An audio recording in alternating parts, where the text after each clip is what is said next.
NDA 3.0 ప్రభుత్వంలో తీసుకునే అన్ని నిర్ణయాల్లో అందరి ఏకాభిప్రాయం ఉండేలా చూస్తానని ప్రధాని నరేంద్ర మోడీ తెలిపారు. ఎన్డీఏ కూటమి నేషన్ ఫస్ట్ అనే సిద్ధాంతానికి కట్టుబడి ఉందని తెలిపారు. ఢిల్లీలోని పాత పార్లమెంట్ భవనంలోని సెంట్రల్ హాల్లో శుక్రవారం జరిగిన ఎన్డీఏ పార్లమెంటరీ పార్టీ సమావేశంలో నరేంద్ర మోడీ ఈ మేరకు ప్రసంగించారు. ఢిల్లీలోని పాత పార్లమెంటు భవనంలోని సెంట్రల్ హాల్లో నేడు జరిగిన ఎన్డీఏ పార్లమెంటరీ పార్టీ సమావేశంలో నరేంద్ర మోదీ ఈ మేరకు ప్రసంగించారు. దేశ చరిత్రలో ఎన్డీఏనే అత్యంత విజయవంతమైన కూటమని మోదీ అన్నారు. విజయవంతంగా 3 పర్యాయాలు పూర్తి చేసుకుని 4వ పర్యాయంలోకి అడుగుపెడుతుందని తెలిపారు. ఎన్డీఏ అధికారం ఏకమైన కూటమి కాదని నేషన్ ఫస్ట్ అనే సిద్ధాంతానికి కట్టుబడి ఉందని అన్నారు. ఎన్డీఏ ప్రభుత్వంలో తీసుకునే అన్ని నిర్ణయాల్లో ఏకాభిప్రాయం ఉండేలా కృషి చేస్తానని నరేంద్ర మోదీ తెలిపారు. నేషన్ ఫస్ట్ అనే సిద్ధాంతానికి కట్టుబడి ఉన్న ఆర్గానిక్ కూటమి ఎన్డీఏ అని అభివర్ణించారు. రాబోయే 10 ఏళ్ల ఎన్డీఏ ప్రభుత్వ హయాంలో సుపరిపాలన, అభివృద్ధి, నాణ్యమైన జీవితం అనే అంశాలపై ప్రధానంగా దృష్టి సారిస్తామని తెలిపారు. అలాగే పౌరుల జీవితాల్లో జోక్యాన్ని తక్కువ చేస్తామని చెప్పారు. ఏపీలో దక్కిన విజయం ప్రజల ఆకాంక్షలకు అద్దం పట్టిందన్నారు. చంద్రబాబుతో కలిసి చారిత్రాత్మక విజయం సాధించామన్న ఆయన ఆ సమావేశంలోనే ఉన్న పవన్ను అభినందించారు. సిక్కింలో ఎన్డీఏ క్లీన్ స్వీప్ చేసిందని, అరుణాచల్ ప్రదేశ్లోనూ భారీ విజయం సాధించామని అన్నారు. జనసేన అధినేత పవన్ కళ్యాణ్పై ప్రధాని నరేంద్ర మోదీ ప్రశంసలు కురిపించారు. ఇక్కడ కూర్చున్న వ్యక్తి పవన్ కాదు, తుఫాన్ అని ప్రత్యేకంగా అభినందించారు. దక్షిణాది రాష్ట్రాల గురించి ప్రస్తావించిన సందర్భంగా ఏపీ నేతలను ప్రధాని కొనియాడారు. ఈరోజు పాత పార్లమెంటు భవనంలో ఎన్డీఏ ఎంపీల సమావేశం జరిగింది. కూటమి లోక్సభ పక్ష నేతగా మోదీ పేరును బీజేపీ నేతలు అమిత్ షా, రాజ్నాథ్ సింగ్, నితిన్ గడ్కరీ ప్రతిపాదించారు.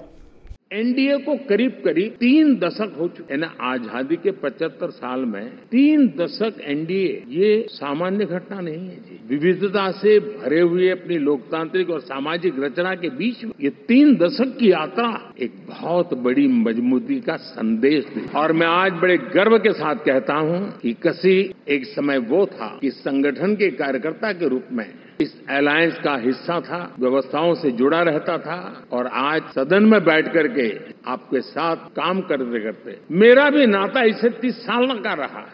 और मैं कह सकता हूं, हकीकतों के तथ्यों के आधार पर कह सकता हूं, ये सबसे सफल अलायंस है। हम गर्व से कह सकते हैं कि 5 साल का टर्म होता है। इस अलायंस ने 30 साल में से 5-5 साल के 3 टर्म सफलतापूर्वक पार किए हैं, और अलायंस 4थे टर्म में एंटर कर रहा है। साथियों, इस बात को जो राजनीति के विशेषज्ञ हैं, अगर मुक्त मन शब्द बहुत महत्व का है। విజనరీ నాయకుడు మోడీ నేతృత్వంలో భారత్ అభివృద్ధిలో ముందుందని టీడీపీ అధినేత చంద్రబాబు అన్నారు. ఢిల్లీలోని పాత పార్లమెంట్ భవనంలో ఎన్డీఏ ఎంపీల సమావేశంలో చంద్రబాబు మాట్లాడారు. ఎన్డీఏను అధికారంలోకి తేవడానికి ప్రచారం ఆరంభం నుంచి చివరి వరకు మోడీ రేయింబవళ్లు కష్టపడ్డారని పేర్కొన్నారని తెలిపారు. ఎన్డీఏను అధికారంలోకి తీసుకొచ్చేందుకు ప్రధాని మోదీ రేయింబవళ్లు కష్టపడ్డారని టీడీపీ అధినేత చంద్రబాబు అన్నారు. ఢిల్లీలోని పాత పార్లమెంటు భవనంలో జరిగిన ఎన్డీఏ ఎంపీల సమావేశంలో ఆయన మాట్లాడారు. సరైన సమయంలో సరైన నాయకత్వం భారత్కు అందివచ్చిందని ఆయన పేర్కొన్నారు. ఎన్డీఏను అధికారంలోకి తీసుకురావడానికి ఎన్నికల ప్రచారం నుంచి చివరి వరకు మోదీ కష్టపడ్డారని చంద్రబాబు అన్నారు. ఏపీలోనూ 3 బహిరంగ సభలు, ర్యాలీల్లో మోదీ పాల్గొన్నారని ఆయన పేర్కొన్నారు. రాష్ట్రంలో 90% స్థానాలు గెలిచామని చంద్రబాబు ఆశాభావం వ్యక్తం చేశారు. విజనరీ నాయకుడు మోదీ నేతృత్వంలో భారత్ అభివృద్ధిలో ముందుందని, దూరదృష్టి కలిగిన మోదీ ఆర్థిక వ్యవస్థను పరుగులు తీయించారని ప్రశంసల వర్షం కురిపించారు. I thank all of you. This time we had a historic win of the election. We have won historic elections. If you see 95% seats we have won in Andhra Pradesh. That is the big victory. I have seen so many elections. This is the first of its kind. That is the confidence people are having on NDA and all leaders. My friend Pawan Kalyan ji is here, Janasena leader. Janasena, Telugu Desam Party and also BJP, we worked together without having any reservations. Here, State President Purandeshwari also is here. All leaders, we worked very well. That is the results we got it.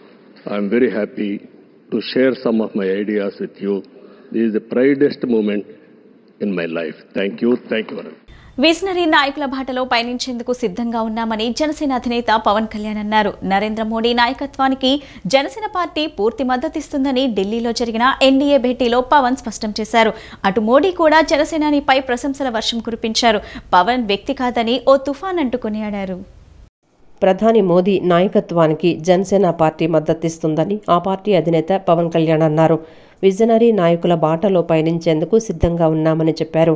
ఢిల్లీలో నిర్వహించిన NDA ఎంపీల సమావేశంలో పవన్ మాట్లాడుతూ జనసేన తరపున మోదీకి హృదయపూర్వక శుభాకాంక్షలు తెలుపుతున్నారని పవన్ కళ్యాణ్ అన్నారు. కశ్మీర్ నుంచి కన్యాకుమారి వరకు మోదీ స్ఫూర్తిగా నిలిచారని కొనియాడారు. మోదీ ప్రధానిగా ఉన్నంత వరకు ఏ దేశానికి భారత్ తలొగ్గదని, ఆయన నేతృత్వంలో పనిచేయటాన్ని గర్వంగా భావిస్తున్నామని పవన్ కళ్యాణ్ అన్నారు. జనసేన అధినేత పవన్ కళ్యాణ్పై ప్రధాని నరేంద్ర మోదీ ప్రశంసలు కురిపించారు. ఇక్కడ కూర్చున్న వ్యక్తి పవన్ కాదు, తుఫాన్ అని ప్రత్యేకంగా అభినందించారు. దక్షిణాది రాష్ట్రాల గురించి ప్రస్తావించిన సందర్భంగా ఏపీ నేతలను ప్రధాని కొనియాడారు. ఈరోజు పాత పార్లమెంటు భవనంలో ఎన్డీఏ ఎంపీల సమావేశం జరిగింది. కూటమి లోక్సభ పక్ష నేతగా మోదీ పేరును బీజేపీ నేతలు అమిత్ షా, రాజ్నాథ్ సింగ్, నితిన్ గడ్కరీ ప్రతిపాదించారు. భాగస్వామ్య పార్టీలు దీనికి మద్దతు పలుకుతూ మోదీని ఏకగ్రీవంగా ఎన్నుకుంటున్నట్లు ప్రకటించాయి. ఈ సందర్భంగా మోదీ మాట్లాడుతూ ఏపీలో దక్కిన విజయం ప్రజల ఆకాంక్షలకు అద్దం పట్టిందన్నారు. చంద్రబాబుతో కలిసి చారిత్రాత్మక విజయం సాధించామన్న ఆయన ఆ సమావేశంలోనే ఉన్న పవన్ను అభినందించారు. సిక్కింలో ఎన్డీఏ క్లీన్ స్వీప్ చేసిందని, అరుణాచల ప్రదేశ్లోనూ భారీ విజయం సాధించామని అన్నారు. To the Honorable Prime Minister Narendra Modi ji, my heartfelt wishes on behalf of Janasena, and I'm fortunate and grateful for giving this opportunity to be here. Started in 2014 in the same place, and Honorable Chandrababu Naidu ji said, we're going to see Modi ji to rule this country for 15 years, and it's happening, sir. Chandrababu ji, your prophecy came true. Modi ji, you truly inspired the nation. As long as you are the Prime Minister of this country, our country will never bow down to anyone, sir. The mighty Himalayas will never bow down like that. Under your leadership, Bharat will never bow down. And we really take pride under your leadership, to work under your leadership, sir. We really take pride. And from Kashmir to Kanyakumari, Kamakya to Dwaraka, and you have inspired everyone, sir.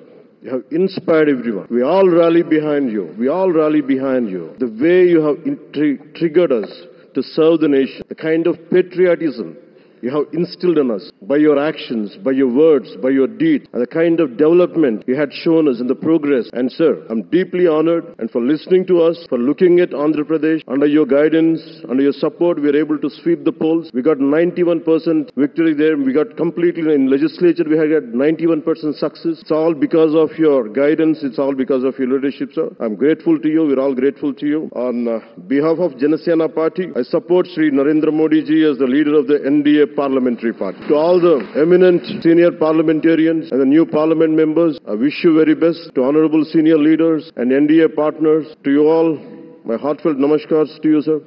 Thank you and Jai Hind. Andhra Pradesh రాష్ట్ర ప్రభుత్వ ప్రధాన కార్యదర్శిగా నీరబ్ కుమార్ ప్రసాద్ వెలకపూడి రాష్ట్ర సచివాలయంలో బాధ్యతలు స్వీకరించారు. తొలుత పూజా కార్యక్రమంలో సీఎస్ పాల్గొన్నారు. అనంతరం తిరుమల తిరుపతి దేవస్థానం వేద పండితులు, విజయవాడ శ్రీ భ్రమరాంబ మల్లికార్జున స్వామి దేవస్థానం వేద పండితుల ఆశీర్వచన మధ్య సీఎస్ గా బాధ్యతలు స్వీకరించారు. జీఏడీ కార్యదర్శి Suresh Kumar, special CS Gopalakrishna Dwivedi, PCCF Y Madhusudan Reddy, IT కార్యదర్శి కె శశిధర్, సర్వీసెస్ శాఖ కార్యదర్శి పి భాస్కర్, కార్యదర్శి శ్రీధర్ తదితర శాఖల కార్యదర్శులు, వివిధ శాఖల అధికారులు సీఎస్ నీరబ్ కుమార్ కు పుష్పగుచ్చాలు అందజేసి శుభాకాంక్షలు తెలిపారు. అనంతరం సీఎస్ మీడియాతో మాట్లాడుతూ తనకు రాష్ట్ర ప్రభుత్వ ప్రధాన కార్యదర్శిగా అవకాశం కల్పించినందుకు ప్రభుత్వానికి కృతజ్ఞతలు తెలిపారు. I thank the government for giving me this opportunity. It's a privilege to work under the visionary leadership of our Honorable Chief Minister, Sri Nara Chandrababu Naidu Garu. I seek the cooperation and assistance of all the government officers, staff, all the people, all the stakeholders in this endeavor of ours to bring the state of Andhra Pradesh onto the road of development. Thank you all and look forward to your cooperation. Narendra Modi మూడోసారి ప్రధానమంత్రిగా ప్రమాణ స్వీకారం చేయడం అనేది ఆధునిక భారత చరిత్రలో సువర్ణాక్షరాలతో లిఖించదగ్గ అధ్యాయమని తూర్పుగోదావరి జిల్లా అనపర్తి నియోజకవర్గం బీజేపీ ఎమ్మెల్యే నల్లమిల్లి రామకృష్ణారెడ్డి తెలిపారు. గత 10 సంవత్సరాలుగా నరేంద్ర మోడీ నాయకత్వంలో అభివృద్ధిని, సంక్షేమాన్ని, భారతదేశ రక్షణను మేళవించి అద్భుతమైన విజయాలు సాధించారని అన్నారు. ప్రజలు ఆయన్ని మళ్లీ ప్రధానిగా ఎన్నుకోవడం గర్వించదగ్గ విషయమన్నారు. విజయవాడ సీతారాంపురంలోని బీజేపీ రాష్ట్ర కార్యాలయంలో నిర్వహించిన మీడియా సమావేశంలో తూర్పుగోదావరి జిల్లా అనపర్తి నియోజకవర్గ ఎమ్మెల్యే నల్లమిల్లి రామకృష్ణారెడ్డి మాట్లాడారు. గతంలో ప్రధాని జవహర్లాల్ నెహ్రూకు దక్కిన గౌరవం మళ్లీ ఇవాళ ప్రధాని నరేంద్ర మోడీకి మాత్రమే దక్కిందన్నారు. గత 10 సంవత్సరాలుగా నరేంద్ర మోదీ నాయకత్వంలో అభివృద్ధిని, సంక్షేమాన్ని, భారతదేశ రక్షణను మేళవించి అత్యద్భుతమైన విజయాలు సాధించారని అన్నారు. ప్రజలు ఆయన్ని మళ్లీ ప్రధానిగా ఎన్నుకోవటం గర్వించదగ్గ విషయమన్నారు. ఆంధ్రప్రదేశ్లో గత 5 ఏళ్లలో అభివృద్ధి అడుగంటిందని, అవినీతి పెచ్చురిల్లిందని, అరాచక పాలనతో రాష్ట్రాన్ని అట్టుడికించిన జగన్మోహన్ రెడ్డిని గద్దె దించాలనే ఏకైక లక్ష్యంతో ప్రజలు అత్యద్భుత విజయాన్ని కూటమికి అందించడం జరిగిందన్నారు. రాష్ట్రంలో కూటమి నాయకుడిగా చంద్రబాబు 4వసారి ముఖ్యమంత్రిగా 12వ తేదీన బాధ్యతలు చేపట్టబోతున్నారని తెలిపారు. 3వసారి ప్రధానిగా బాధ్యతలు చేపడుతున్న నరేంద్ర మోదీకి, ముఖ్యమంత్రిగా బాధ్యతలు చేపట్టనున్న చంద్రబాబుకు శుభాకాంక్షలు తెలిపారు. డబుల్ ఇంజన్ సర్కార్ ఏపీని అభివృద్ధి, సంక్షేమం దిశగా ముందుకు తీసుకువెళ్తుందని, రాష్ట్ర ప్రజల కలను సాకారం చేస్తాయన్నారు. నాయుడు గారు 4వసారి ముఖ్యమంత్రిగా 12వ తారీఖున బాధ్యతలు చేపట్టబోతా ఉన్నారు. 3వసారి ప్రధానమంత్రిగా బాధ్యతలు చేపడుతున్న నరేంద్ర మోడీ గారికి ఆంధ్రప్రదేశ్ భారతీయ జనతా పార్టీ రాష్ట్ర శాఖ తరఫున, ప్రజల తరఫున, ఆంధ్రప్రదేశ్ ప్రజల తరఫున హృదయపూర్వకంగా శుభాకాంక్షలు తెలియజేసుకుంటూ, అదేవిధంగా రేపు 12వ తారీఖున ముఖ్యమంత్రిగా బాధ్యతలు చేపట్టబోయే చంద్రబాబు నాయుడు గారికి కూడా భారతీయ జనతా పార్టీ తరఫున శుభాకాంక్షలు తెలియజేస్తూ, మీరు ఈ డబుల్ ఇంజిన్ సర్కార్ ఆంధ్రప్రదేశ్ రాష్ట్రంలో రాష్ట్ర ప్రభుత్వం, ఎన్డీఏ ఆధ్వర్యంలో భారతీయ జనతా పార్టీ ఆధ్వర్యంలో కేంద్ర ప్రభుత్వం, 2 ప్రభుత్వాలు సహకరించుకుంటూ డబుల్ ఇంజిన్ సర్కారుతో ఈ ఆంధ్రప్రదేశ్ రాష్ట్రాన్ని అభివృద్ధి దిశగా, సంక్షేమం దిశగా ముందుకు తీసుకెళ్తుంది. అనంతరం అధికార ప్రతినిధి లంకా దినకర్, ఎన్టీఆర్ జిల్లా అధ్యక్షులు అడ్డూరి శ్రీరామ్ మాట్లాడుతూ రాష్ట్రంలో ఓటర్లు వికసిత్ భారత్, వికసిత్ ఆంధ్రప్రదేశ్కు పట్టం కట్టారన్నారు. ప్రజాస్వామ్య స్ఫూర్తిని ప్రజలు చాటారన్నారు. అనంతరం నల్లమిల్లి రామకృష్ణారెడ్డికి శాలువా కప్పి సత్కరించారు. సమస్యల పరిష్కారం కావు అన్న సమస్యలకు పరిష్కారాన్ని నరేంద్ర మోడీ గారు చూపించారు. రేపు రాబోయే రోజుల్లోని ఏదైతే లక్ష్యం పెట్టుకొని నరేంద్ర మోడీ గారు పనిచేయబోతా ఉన్నారో, అభివృద్ధి లక్ష్యంగా దేశాన్ని ప్రపంచ దేశాల్లో 3వ స్థానానికి తీసుకొచ్చే లక్ష్యంగా రేపు 5 సంవత్సరాలు నరేంద్ర మోడీ గారు పనిచేయబోతా ఉన్నారు. ఈ సందర్భంలోనే రాష్ట్రంలోని గత 5 సంవత్సరాల పరిపాలన ఏ విధంగా రాష్ట్రం విధ్వంసానికి గురైంది, రాష్ట్రానికి రాజధాని లేనటువంటి రాష్ట్రంగా తయారు చేశారో చూడడం జరిగింది. రాష్ట్రంలో ఓటర్లు వికసిత్ ఆంధ్ర, వికసిత్ భారత్కు పట్టం కట్టారు. ప్రధానమంత్రి నరేంద్ర మోడీ గారి సంకల్పం వికసిత్ ఆంధ్ర, వికసిత్ భారత్లో భాగస్వామ్యం చేయడము. ప్రజాస్వామ్య స్ఫూర్తిని రాష్ట్రంలో ప్రజలు ఈరోజు చాటారు. వారికి కృతజ్ఞతలు, ధన్యవాదాలు. ఇంత పెద్ద విజయాన్ని ఎన్డీఏ కూటమికి ఇవ్వడం జరిగింది. 22 పార్లమెంటు సభ్యులు, 120కి పైగా అసెంబ్లీ స్థానాలు ఈరోజు మోడీ గ్యారంటీ, బాబు షూరిటీ, పవన్ సిన్సియారిటీ, ఇవన్నీ కూడా అవినీతి అంతం. తాడేపల్లిలోని వైఎస్ జగన్మోహన్ రెడ్డి నివాసానికి ఏపీ రాజధాని రైతులు వెళ్లే ప్రయత్నం చేశారు. సార్వత్రిక ఎన్నికల్లో ఘోర పరాభవం పాలైన సీఎం జగన్ ను రాజధాని రైతులు కలిసే ప్రయత్నం చేశారు. పూల బొకేలతో ఆయన ఇంట్లోకి చేరుకునేందుకు మహిళా రైతులు చేసిన ప్రయత్నాలను పోలీసులు అడ్డుకున్నారు. జగన్ నివాసం నుంచి రాజధాని రైతులను వెళ్లిపోవాలని పోలీసులు విజ్ఞప్తి చేశారు. దీంతో పోలీసుల విజ్ఞప్తి మేరకు వెనుదిరిగిన రైతులు తమతో పాటుగా తెచ్చిన స్వీట్లు, పూల బొకేలను పోలీసులకు ఇచ్చి వెనుదిరిగారు. గ్రంథాలయాలకు రావటం ద్వారా మంచి పుస్తకాలు చదివే అవకాశం కలుగుతుందని ఎస్ఎస్సి బోర్డు సంచాలకులు దేవానంద్ రెడ్డి వ్యాఖ్యానించారు. అటువంటి గ్రంథాలయాల్లో వేసవి శిక్షణ తరగతులు నిర్వహించడం ద్వారా విద్యార్థుల్లో గ్రంథాలయాలకు రావాలన్న ఆసక్తి పెరుగుతుందన్నారు. కృష్ణా జిల్లా గ్రంథాలయ సంస్థ ఆధ్వర్యంలో వేసవి విజ్ఞాన ముగింపు వేడుకలు విజయవాడ బందర్ రోడ్డులోని ఠాగూరు గ్రంథాలయంలో జరిగాయి. గ్రంథాలయ అధికారి రమాదేవి ఆధ్వర్యంలో జరుగుతున్న ఈ కార్యక్రమానికి ఎస్ఎస్సి బోర్డు సంచాలకులు దేవానందరెడ్డి, ఇతర అధికారులు, ప్రముఖులు హాజరయ్యారు. ఈ సందర్భంగా కార్యక్రమానికి ముందు చిన్నారులు చేసిన ప్రదర్శనలు ఆకట్టుకున్నాయి. అనంతరం పద్మశ్రీ గ్రహీత అయ్యంకి వెంకటరమణయ్య చిత్రపటానికి పూలమాలలు వేసి నివాళులర్పించారు. ఈ సందర్భంగా దేవానందరెడ్డి మాట్లాడుతూ గ్రంథాలయాల ఆవశ్యకతను తెలియజేసేందుకు ఇటువంటి కార్యక్రమాలు దోహదపడతాయన్నారు. విద్యార్థులను ప్రోత్సహించడం ద్వారా వారు గ్రంథాలయాలకు వచ్చి మంచి విజ్ఞానాన్ని పొందుతారని చెప్పారు. డ్యాన్స్కి సంబంధించిన అనేక రకాల సంబంధించిన కార్యక్రమాలను మంచి మంచి ఎక్స్పర్ట్స్ అందరినీ పిలిపించి నేను కార్యక్రమాలను చూడడం జరిగింది. మంచి మంచి ఎక్స్పర్ట్స్తో పిల్లలందరికీ ఉపయోగపడే విధంగా గ్రంథాలయ ఈ వేసవి శిక్షణా శిబిరాలు అనేటివి చేయడం జరిగింది. అదేవిధంగా పిల్లలకు పలు కాంపిటీషన్స్ కూడా ఈ కార్యక్రమంలో నిర్వహించడం జరిగింది. చాలా సంతోషం. వేసవి శిక్షణా శిబిరాలు మన విజయవాడ నడిబొడ్డునున్న ట్యాగూర్ లైబ్రరీ చాలా చక్కగా ఇక్కడ పనిచేయడం జరుగుతూ ఉంది. చాలా సిస్టమేటిక్గా కార్యక్రమాలను నిర్వహించడం జరుగుతుంది. కాబట్టి ఈరోజు ఇక్కడికి రావడం, ఈ కార్యక్రమంలో పార్టిసిపేట్ చేయడం, పిల్లలందరికీ బహుమతులు కూడా ప్రదానం చేసే కార్యక్రమంలో పార్టిసిపేట్ చేయడం అనేది ఎంతో సంతోషకరం. ఈ సందర్భంగా గ్రంథాలయ అధికారిని రమాదేవి గారిని, ఇక్కడ మన డిఈఓ గారి వీళ్ళందరికీ కూడా అభినందనలు తెలియజేస్తాను.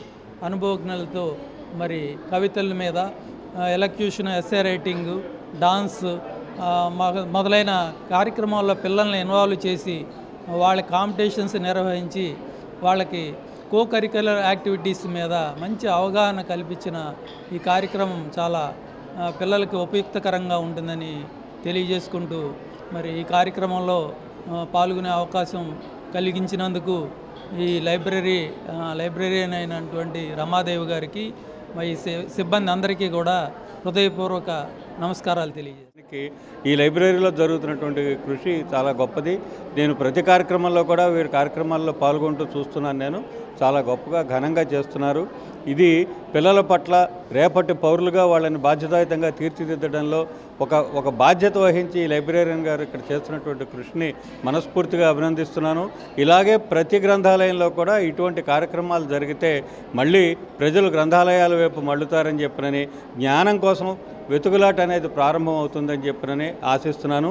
ఇది ఒక వికాస కేంద్రంగా ఈ గ్రంథాలయాన్ని తీర్చిదిద్దడానికి అధికారులు, పెద్దలు కూడా కృషి చేయాలని చెప్పనని భావిస్తున్నాను. కాంగ్రెస్ ఇండియా కూటమి ఎన్ని కుట్రలు చేసినా ప్రజల మనసులో విషం నింపాలని చూసిన ప్రజలు ఎన్డీఏ పక్షాన నిలిచారని బీజేపీ అధికార ప్రతినిధి యామిని శర్మ అన్నారు. దేశంలో అతిపెద్ద పార్టీగా భారతీయ జనతా పార్టీ ఆవిర్భవించిందని తెలిపారు. ఎన్డీఏ అలయన్సెస్ కి ప్రజలు మద్దతు తెలిపారని అన్నారు. వికసిత్ భారత్, వికసిత్ ఆంధ్రప్రదేశ్ ప్రధాని నరేంద్ర మోడీ లక్ష్యమని చెప్పారు. కేంద్రంలో, రాష్ట్రంలో ఎన్డీఏ కూటమి ఘన విజయం సాధించిన నేపథ్యంలో విజయవాడ సీతారాంపురంలోని బీజేపీ రాష్ట్ర కార్యాలయం వద్ద ఆ పార్టీ శ్రేణులు సంబరాలు జరుపుకున్నారు. ప్రధాని నరేంద్ర మోడీ కటౌట్కు పాలాభిషేకం చేశారు. భారత మాతాకి జై, జై మోదీ, జై శ్రీరామ్ నినాదాలతో హోరెత్తించారు. బాణసంచా కాల్చి మిఠాయిలు పంచారు. వికసిత భారత్, వికసిత్ ఆంధ్రప్రదేశ్ ప్రధాని నరేంద్ర మోదీ లక్ష్యమన్నారు. బీజేపీ అధికార ప్రతినిధి యామిని శర్మ, పార్టీ నాయకులు బాజీ, పైలా సోమనాయుడు, ఎన్టీఆర్ జిల్లా అధ్యక్షులు అడ్డూరు శ్రీరామ్ తదితరులు ఈ సంబరాల్లో పాల్గొన్నారు. ఈ సందర్భంగా వారు మాట్లాడుతూ ఎన్డీఏ మళ్లీ అధికారంలోకి రావడంతో యావత్తు భారతదేశం సంబరాలు జరుపుకుంటోందని అన్నారు. కాంగ్రెస్ ఇండియా అలయన్స్ ఎన్నో కుట్రలు పన్ని ప్రజలను భయభ్రాంతులకు గురిచేసి వారి మనసులో విషం నింపాలని చూసినా కూడా నరేంద్ర మోదీ చేసిన సుపరిపాలనను ప్రజలు గుర్తించి మూడోసారి అధికారాన్ని కట్టబెట్టారన్నారు. రాష్ట్రంలో ఎన్డీఏ క్లీన్ స్వీప్ చేసిందని, రాష్ట్ర ప్రజలు తమపై పెట్టుకున్న నమ్మకాన్ని నిలబెట్టుకుంటామని చెప్పారు. దేశాన్ని కూడా మూడో అతిపెద్ద ఆర్థిక వ్యవస్థగా నిలబెడతామని పేర్కొన్నారు. మొత్తం యావత్ భారతదేశం కూడా ఈ రోజున సంబరాలు జరుపుకుంటున్నాము. ఆంధ్రప్రదేశ్లో బీజేపీ రాష్ట్ర కార్యాలయం విజయవాడలో కూడా పెద్ద ఎత్తున కార్యకర్తలు అందరూ కూడా ఈ సెలబ్రేషన్ చేసుకుంటున్నాము. కాంగ్రెస్ ఇండియా అలయన్స్ ఎన్నో కుట్రలు పన్నింది. దేశవ్యాప్తంగా కూడా ప్రజలందరినీ భయభ్రాంతులకి గురి చేసి వారి మనసులో, మెదడులో విషం నింపాలని చూసినప్పటికీ కూడా నరేంద్ర మోదీ గారు, అలాగే మోదీకి గ్యారంటీ అంటే గడిచిన 10 సంవత్సరాల నరేంద్ర మోదీ గారి ప్రభుత్వం ప్రజలకు చేసినటువంటి సర్వీస్ కానీ, గుడ్ గవర్నెన్స్ కానీ, అలాగే వెల్ఫేర్, ఇవన్నీ కూడా ప్రజలని మోదీ గారిని నమ్మేటట్టుగా చేశాయి. ఎన్ని కుట్రలను పన్నినా కూడా మళ్ళీ తిరిగి మూడవసారి భారతదేశంలో అతిపెద్ద పార్టీగా భారతీయ జనతా పార్టీ ఆవిర్భవించింది. అలాగే ఎన్డీఏ అలయన్స్కి మంచి మద్దతునిచ్చారు ప్రజలు. ఈ రోజు ఎన్డీఏ లీడర్లాగా భారత ప్రధాని నరేంద్ర మోదీ గారిని ఎన్నుకుంటున్నారు. అలాగే ఆ తర్వాత ఆయన ప్రధానమంత్రిలాగా మూడోసారి మళ్ళీ ప్రమాణ స్వీకారం కూడా ఉంటుంది. జగజ్జన్నిగా నిలబెట్టేటువంటి ప్రయత్నం కోసం జరుగుతున్నటువంటి శుభ సంకేతం ఈ రోజున జరుగుతున్నటువంటి శ్రీకారం నరేంద్ర మోడీ గారి యొక్క ప్రధానమంత్రి సంకేతం. దేశంలో అన్ని రాష్ట్రాల్లో ఏదైతే భారతీయ జనతా పార్టీ యొక్క విజయదుందుబి మోగించిందో అదేవిధంగా ప్రజలు ఏ విధంగా ఆదరించారో ఆంధ్రప్రదేశ్ రాష్ట్రంలో ఎన్డీఏ కూటమైనటువంటి తెలుగుదేశం పార్టీ, జనసేన పార్టీ, అదేవిధంగా భారతీయ జనతా పార్టీ కలిపి ఏర్పరుస్తున్నటువంటి ప్రభుత్వం ఈ రాష్ట్రంలో ఉన్నటువంటి వ్యవస్థలను నిర్వీర్యం చేసినటువంటి గత ప్రభుత్వ తాలూకా శిథిలాన్ని ఏర్చి కోటగా నిర్మించేటువంటి కార్యక్రమాన్ని ఈ రోజున ఎన్డీఏ తీసుకుంటుంది. చంద్రబాబు నాయుడు గారి నాయకత్వంలో ఇవాళ భారతీయ జనతా పార్టీ నేతృత్వంలో జనసేనాని యొక్క ప్రయాణంలో ఆంధ్రప్రదేశ్ రాష్ట్రాన్ని అభివృద్ధి చేయడం కోసం కేంద్రంలో ఏర్పడేటువంటి నాయకత్వానికి ప్రథమ శ్రీకారం చుడుతున్నటువంటి నరేంద్ర మోడీ గారికి అభినందనలు తెలుపుతూ ఆంధ్రప్రదేశ్ రాష్ట్ర భారతీయ జనతా పార్టీ శాఖ ఈ రోజున ఇక్కడ సంబరాలు జరుపుకుంటా ఉంది. అవ్వతాతలకు ప్రతి నెల 3,000 రూపాయలు పెన్షన్ ఇస్తానని ఎన్నికల ముందు చెప్పిన జగన్ ప్రమాణ స్వీకారం రోజున సంవత్సరానికి 250 రూపాయలు పెంచుకుంటూ పోతానని చెప్పి మొదటి మోసం చేసింది అవ్వతాతలేనని టీడీపీ రాష్ట్ర కార్యనిర్వాహక కార్యదర్శి లుక్కా సాయిరాం ప్రసాద్ గౌడ్ అన్నారు. అక్క చెల్లెమ్మలకు 45 సంవత్సరాలకే పెన్షన్ ఇస్తానని చెప్పి గెలిచిన తరువాత దాన్ని ఊసేలేదన్నారు. ఇంటిలో ఎంతమంది పిల్లలుంటే అంతమందికి అమ్మఒడి వేస్తానని చెప్పి ఒక్కరికి మాత్రమే వేస్తానని మోసం చేశారన్నారు. మా బీసీలు ఎస్సీలు అనే Jagan Reddy BC SC corporation ద్వారా ఎంతమందికి రుణాలు ఇచ్చారని ప్రశ్నించారు. ఫీజు రియంబర్స్మెంట్ ఇవ్వకపోవడంతో ఇంజనీరింగ్ విద్యార్థులు చదువు పూర్తయినా సర్టిఫికెట్లు రాక వదిలేసుకున్నారని తెలిపారు. ఇంతమందిని మోసం చేసి అన్ని వర్గాల ప్రజలను ఏడిపించిన జగన్మోహన్ రెడ్డికి ప్రజలు ఓట్లు ఎలా వేస్తారని ప్రశ్నించారు. జగన్మోహన్ రెడ్డి ముఖ్యమంత్రిగా రాజీనామా చేసిన తర్వాత తను ప్రజలకి మాట్లాడుతూ తను అవ్వాతాతల ఓట్లు ఎటుపోయాయో అర్థం కావట్లేదు అని అంటాడు. అక్క చెల్లెమ్మల ఓట్లు ఎటుపోయాయో అర్థం కావట్లేదు అంటాడు. నేను ఎంతో చేశాను అని అంటాడు. ఏం చేశాడు? ఫస్ట్ అవ్వాతాతలకి 3,000 రూపాయలు నేను పెన్షన్ ఇస్తానని చెప్తే వాళ్ళందరూ కూడా తనకి మూకమ్మడిగా ఓట్లేసిన పరిస్థితి. కానీ ముఖ్యమంత్రిగా ప్రమాణ స్వీకారం చేస్తున్న రోజే మొట్టమొదటి రోజే అదే బహిరంగ సభలో సంవత్సరానికి 250 చొప్పున పెంచుకుంటూ పోతాను అనేసి మొట్టమొదటిగా మోసం చేసిందే అవ్వాతాతల్ని. పోనీ అలా అనుకున్నా కానీ సంవత్సరానికి 250 అనుకున్నా కానీ ఈ 5వ సంవత్సరం వచ్చేటప్పటికి 3,250 రూపాయలు వాళ్ళకి అందాలి. కానీ ఆ 3,000 కూడా తాత్సారం చేస్తూ మొన్న జనవరి నాటికి ఎన్నికలు వస్తాయని రిలీజ్ చేశాడు. అది మోసం కాదా జగన్ రెడ్డి? విజయవాడ లబ్బిపేట షిరిడి సాయిబాబా 25వ వార్షికోత్సవం అత్యంత వైభవపేతంగా నిర్వహించారు. తెల్లవారుజామున 5 గంటలకు స్వామివారి పంచామృతాభిషేకం, ద్వాదశ పుష్కర నదీ జలాలతో అభిషేకం, అష్టోత్తర శతకలశ అభిషేకం నిర్వహించారు. లక్ష్మీ గణపతి హోమం, నవగ్రహ మహాశాంతి హోమం, వర్షవర్ధన హోమాన్ని దిగ్విజయంగా జరిపించారు. భక్తులకు కొంగు బంగారంగా విరుచులుతున్న షిరిడి సాయిబాబా స్వామివారి ఆశీస్సులు ఉండాలని కోరారు. భక్తులు పెద్ద సంఖ్యలో తరలివచ్చి బాబావారిని దర్శించుకున్నారు. 25 సంవత్సరాల నుండి 26వ సంవత్సరంలోకి అడుగుడుతున్నటువంటి శుభ సందర్భంలో మన యొక్క ఈ దేవస్థానమునందు ఈరోజు ఉదయం తెల్లవారుజామున 5 గంటల నుంచి స్వామివారికి చక్కగా పంచామృత అభిషేకము, అట్లాగే ద్వాదశ పుష్కర నదీ జలాలతో అభిషేకము, అష్టోత్తర శతకలశములతో అభిషేకము కార్యక్రమాలన్నీ కూడా జరిగి ఉన్నాయి. అలాగే ఈ ఆలయంలో ప్రతి సంవత్సరం కూడా వర్షవర్ధన హోమం అంటే స్వామివారి యొక్క బింబము తేజస్సుగా ఉండాలని చెప్పేసి ఎప్పుడు స్వామివారి భక్తుల యొక్క కోరికలన్నీ కూడా నెరవేర్చాలని చెప్పేసి ఉద్దేశంతో చక్కగా లక్ష్మీ గణపతి హోమం, నవగ్రహ మహాశాంతి హోమం, అలాగే వర్షవర్ధన హోమం అనేటువంటి ఈ 3 హోమాలని కూడా ప్రతి సంవత్సరం నిర్వహించుకోవడం జరుగుతుంది. అలాగా కొంగు బంగారమైనటువంటి భక్తులకి కొంగు బంగారమైనటువంటి స్వామివారు వారు ఎవరెవరు ఏ ఏ కోరికలతో భక్తులు స్వామివారి దగ్గరికి వస్తూ ఉంటారో వారి యొక్క కోరికలన్నీ కూడా స్వామివారు నెరవేర్చడం జరుగుతూ ఉంది. ప్రస్తుతం జరిగిన ఎన్నికల్లో ఎస్సీ, ఎస్టీ, బీసీ మైనార్టీలు వైకాపా ప్రభుత్వానికి తగిన రీతిలో బుద్ధి చెప్పారని సమతా సైనిక్ దళ్ రాష్ట్ర అధ్యక్షులు పాలేటి మహేష్ అన్నారు. భాజపా అధికారంలోకి వస్తే దేశ భవిష్యత్ ఏమవుతుందో అని ఆందోళన చెందాల్సిన అవసరం లేదన్నారు.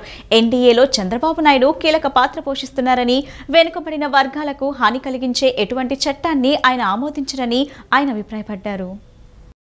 2019 ఎన్నికల్లో ఎస్సీ, ఎస్టీ, బీసీ, మైనార్టీ ఓట్లతో అధికారంలోకి వచ్చిన వైఎస్ఆర్ కాంగ్రెస్ పార్టీ వారిపైనే అరాచకాలకు పాల్పడిందని సమతా సైనిక్ దళ్ రాష్ట్ర అధ్యక్షులు పాలెట్టి మహేష్ అన్నారు. వైఎస్ఆర్ కాంగ్రెస్ పార్టీ అధికారంలోకి వచ్చాక వెనుకబడిన వర్గాలకు అమలు చేస్తున్న 27 సంక్షేమ పథకాలను రద్దు చేసిందన్నారు. ప్రస్తుతం జరిగిన ఎన్నికల్లో ఎస్సీ, ఎస్టీ, బీసీ, మైనార్టీలు వైఎస్ఆర్ కాంగ్రెస్ పార్టీ ప్రభుత్వానికి తగిన రీతిలో బుద్ధి చెప్పారన్నారు. ఎన్నికల్లో అయోధ్య రామిరెడ్డి, సజ్జల రామకృష్ణారెడ్డి, విజయసాయిరెడ్డి కోట్లాది రూపాయలు వారి సొంత వాహనాల్లో ఐపాక్ టీం ద్వారా ఆయా నియోజకవర్గాలకు పంపిణీ చేశారన్నారు. దీనిపై సిబిఐ, ఈడీ విచారణ చేసి వారిపై చర్యలు తీసుకోవాలని కోరారు. రాష్ట్రంలో జరిగిన అక్రమ మైనింగుకి బాధ్యులైన వారిపై విచారణ జరిపి చర్యలు తీసుకోవాలన్నారు. భారతీయ జనతా పార్టీ అధికారంలోకి వస్తే దేశ భవిష్యత్తు ఏమవుతుందో అని ఆందోళన చెందాల్సిన అవసరం లేదని, ఎన్డీఏలో చంద్రబాబు నాయుడు కీలక పాత్ర పోషిస్తున్నారని, వెనుకబడిన వర్గాలకు హాని కలిగించే ఎటువంటి చట్టాన్ని ఆయన ఆమోదించరని సమతా సైనిక్ దళ్ రాష్ట్ర కార్యదర్శి సురేంద్ర బాబు అన్నారు. ఎందుకు ఓటమి పాలయ్యారో జగన్మోహన్ రెడ్డి ఆత్మవిమర్శ చేసుకోవాలని సూచించారు. ఈ మొత్తాన్నింటినీ, ఈ డబ్బులన్నింటినీ వారు రాష్ట్రంలో ఎమ్మెల్యేలు గెలవడానికి ఒక్కొక్క నియోజకవర్గానికి 40 కోట్లు జగన్మోహన్ రెడ్డి ప్రభుత్వం ఐపాక్ టీమును పెట్టి ప్రతి నియోజకవర్గంలో విచ్చలవిడిగా ఖర్చు చేసింది. దీని మీద సిబిఐ, ఈడీ విచారణ జరిపించాల్సిందిగా మేము కోరుతున్నాం. ఒక్కొక్క నియోజకవర్గానికి 40 కోట్లు అంటే ఎన్ని వేల కోట్లు ఖర్చు పెట్టారో మీరు ఒకసారి ఊహించుకోవాల్సిన అవసరం ఉంది. ఇన్ని వేల కోట్లు మన దగ్గర 1 కోటి రూపాయలు ఉంటేనే 1 లక్ష ఖర్చు పెట్టడానికి మనం 100 సార్లు ఆలోచిస్తామే. అలాంటి 175 నియోజకవర్గాల్లో ఒక్కొక్క నియోజకవర్గానికి 40 కోట్లు ఐపాక్ టీము దగ్గరుండి ఖర్చు పెట్టి ర్యాలీ, ప్రతి చోట ర్యాలీ చేస్తే 3 లక్షలు, ఓటుకి 2000 నుంచి 5000 రూపాయలు. అలాగే రాష్ట్ర భవిష్యత్తు ఏదైతే ఉందో ప్రజలందరూ నమ్మారో అది ఒక్క చంద్రబాబు నాయుడు గారి వల్లే సాధ్యమవుతుందని, దాన్ని ఈ 5 సంవత్సరాల్లో రాష్ట్రాన్ని మరొక స్థాయిలో తీసుకెళ్లే విధంగా పాలన చేయాలని, ఆ విధంగా వారు చేసే పాలనలో వారు ఏదైతే మంచి చేయాలనుకుంటున్నారో రాష్ట్రానికి వారికి ఎప్పుడూ కూడా సమతా సైనిక్ దళ్ అండగా ఉంటుంది. అలాగే రాష్ట్ర భవిష్యత్తే కాదు, ఈ దేశంలో ఉన్న ప్రజలందరూ కూడా రాజ్యాంగం ఏమైపోతుందో, దేశ భవిష్యత్తు ఏమైపోతుందని కంగారు పడ్డారు. కానీ ఇప్పుడు మా ఉద్దేశం ప్రకారం ఎవరు కంగారు పడాల్సిన అవసరం లేదు. మహాకూటమి తరపున పోటీ చేసి చారిత్రాత్మకమైన విజయం సాధించిన అందరికీ అఖిల భారతీయ కొలి ముదిరాజ్ మహాసభ తరపున అభినందనలు తెలియజేస్తున్నామని అఖిల భారతీయ ముదిరాజ్ యువజన అధ్యక్షులు కేసరి మహేంద్ర చెప్పారు. రాష్ట్రంలో 50 లక్షల పైగా జనాభా కలిగి ఉన్న ముదిరాజుల సంక్షేమం కోసం కూటమి ప్రభుత్వం ప్రాధాన్యత కల్పించాలని కోరారు. గత 5 ఏళ్ల వైసీపీ పరిపాలనలో గత 5 ఏళ్ల కాలంలో ముదిరాజుల సంక్షేమాన్ని, అభివృద్ధిని పూర్తిగా విస్మరించారని ఆవేదన వ్యక్తం చేశారు. నారా చంద్రబాబు నాయుడు ప్రభుత్వంలో ముదిరాజులకు నామినేటెడ్ పోస్టుల్లో అవకాశం కల్పించాలని కోరారు. ఆంధ్ర రాష్ట్రంలో వీరు దాదాపు ఒక 15 నుంచి 20 లక్షల ఓటర్లు ఉన్నారు మా ఆంధ్ర రాష్ట్రంలో. ఈసారి మా ఓట్లే చాలా కీలకంగా మారాయని చెప్పేసి కూడా మేము గర్వంగా చెప్తున్నాము. అంతేకాకుండా ఈ ప్రభుత్వంకి మేము శుభాకాంక్షలతో పాటు ఒక చిన్న డిమాండ్ అనుకోండి, లేదా మాకు ఒక రిక్వెస్ట్ అనుకోండి, మాకు ఈ ఎన్నికల్లో పోటీ చేసే స్తోమత మా కులస్తులకు ఎక్కడా కూడా లేదు. రాజకీయంగా, ఆర్థికంగా, విద్యాపరంగా కూడా చాలా వెనుకబడినటువంటి కులం మా ముదిరాజ్ కులము. కాబట్టి ఈ ప్రభుత్వం వారు మమ్మల్ని గుర్తించి మాకు నామినేటెడ్ 2,70,000 చిల్లర చూపించి మా ముదిరాజులు ఆర్థికంగానే ఇప్పటికీ వెనకబడి ఉన్నాం. ఇందులో కూడా మమ్మల్ని ఇంకా వెనక్కే నెట్టి ఇది చేస్తున్నారు. దయచేసి మా ముదిరాజులందరినీ గుర్తించి మేమున్న జనాభా దామాషా లెక్కర ప్రకారం మీరు చూసుకోండి, కరెక్ట్గా లెక్కేసుకోండి. 17 లక్షల ఓట్లు ఉంటాయి మా ముదిరాజులు. గౌరవించి చట్టసభల్లో మా ముదిరాజులకి నామినేటెడ్ పోస్ట్ ఇవ్వాలని ఈ సభాముఖంగా గౌరవనీయులైన చంద్రబాబు నాయుడు గారిని వేడుకుంటున్నాం. అమరావతికి ఎటువంటి హాని జరగకుండా పటిష్టంగా రక్షణ కల్పించేలా రాష్ట్రపతితో ఆమోదించబడిన ఒక చట్టాన్ని తీసుకురావాలని కాబోయే ముఖ్యమంత్రి చంద్రబాబు నాయుడు కోరుతున్నామని అమరావతి జేఏసీ నాయకులు బాలకోటయ్య అన్నారు. రాష్ట్రంలో కొత్తగా ఏర్పడబోయే ప్రభుత్వం సామాజిక సమన్యాయ పాలన కొనసాగిస్తారని ఆశిస్తున్నామని వెల్లడించారు. భవిష్యత్తులో ఏ ప్రభుత్వం అధికారంలోకి వచ్చినా అమరావతికి ఎటువంటి హాని జరగకుండా పటిష్టంగా రక్షణ కల్పించేలా రాష్ట్రపతితో ఆమోదించబడిన ఒక చట్టాన్ని తీసుకురావాలని కాబోయే ముఖ్యమంత్రి చంద్రబాబు నాయుడిని కోరుతున్నామని అమరావతి జేఏసీ నాయకులు బాలకోటయ్య అన్నారు. గత 5 ఏళ్లుగా రాష్ట్రంలో జరిగిన అరాచకాలు, భూకబ్జాలు, వెనుకబడిన వర్గాల దాడులపై ప్రత్యేక మంత్రిత్వ శాఖను ఏర్పాటు చేసి దళితుడిని ఆ శాఖకు మంత్రిగా నియమించి విచారణ సంస్థలతో బాధ్యులైన అధికారులు, మంత్రులపై న్యాయ విచారణ చేయించి వారిని కఠినంగా శిక్షించాలని కోరుతున్నామన్నారు.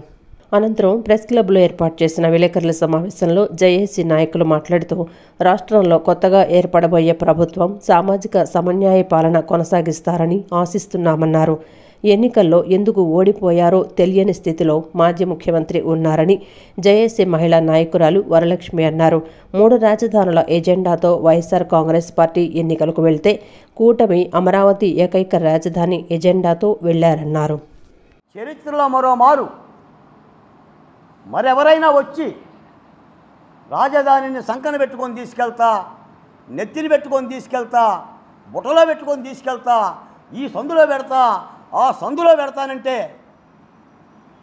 కుదరని విధంగా చట్టబద్ధంగా కేంద్ర ప్రభుత్వ విభజన చట్టం సాక్షిగా రాష్ట్రపతి ఆమోదంతో ఒక పెద్ద కంచెన వెయ్యాలి.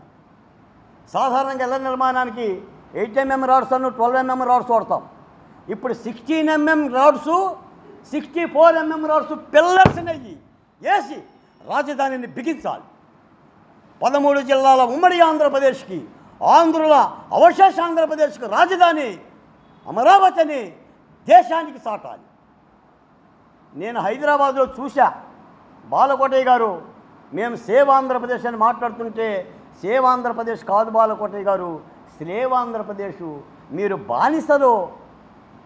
బానిసలో మీకు తిరుగుబాటు తత్వం లేదు, మీరు జగన్మోహన్ రెడ్డి గారికి భయపడుతున్నారని నన్ను హేళన చేస్తే ఇది ప్రజాస్వామ్య ప్రక్రియ, మా సత్తా ఏంటో చూపిస్తామని కూడా చెప్పారు.